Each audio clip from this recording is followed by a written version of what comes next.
অবস্থা বন্ধু? আলহামদুলিল্লাহ বন্ধু, অনেক ধন্যবাদ আমাকে প্রথম টাইম চাঁদপুরে নিয়ে আসার জন্য।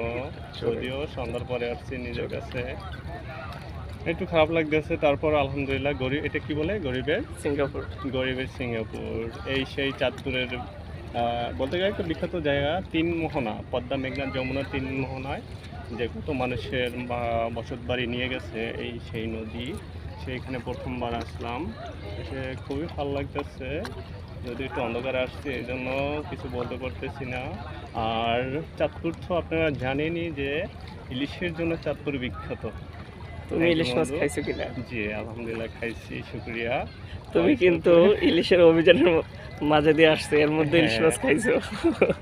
যদিও এই সময় অবরোধ চলে, অবৈধ। তারপর বন্ধু অনেক কষ্ট করে আমার ইলিশ মাছ খাওয়াইছে, আলহামদুলিল্লাহ শুক্রিয়া। দেখ, নিজের কাছে ভালোই লাগবে। থ্যাংক চট্টগ্রামের ইউ। মানুষজন কেমন? চাঁদপুরের মানুষজন, হ্যাঁ ভালো, খুবই ভালো। তবে এদের পরিবেশটাও খুব ভালো ভালো লাগে। দেখুন যতটুকু দেখলাম, কালকে গত রাস্তায় আসছি, এই সময়টুকু যতটুকু দেখলাম, হ্যাঁ ভালো লাগে। ঠিক আছে। এই যে এখান দিয়ে কিন্তু চাঁদপুরের বুক ও ছিঁড়ে কিন্তু আচ্ছা, তোমরা হ্যাঁ। যাও। আমরা সবসময় লঞ্চে বরিশালে যাই। বরিশালে যাওয়ার পথে লঞ্চ থেকে রিভার সাইডে দেখি চাঁদপুরের তিন মোহনা, কখনো আসা হয় নাই, এই ফার্স্ট টাইম আসলাম তিন মোহনায়। নিজের কাছে খুবই ভালো লাগতেছে। থ্যাংক ইউ বন্ধু, তোমাকে অনেক ধন্যবাদ।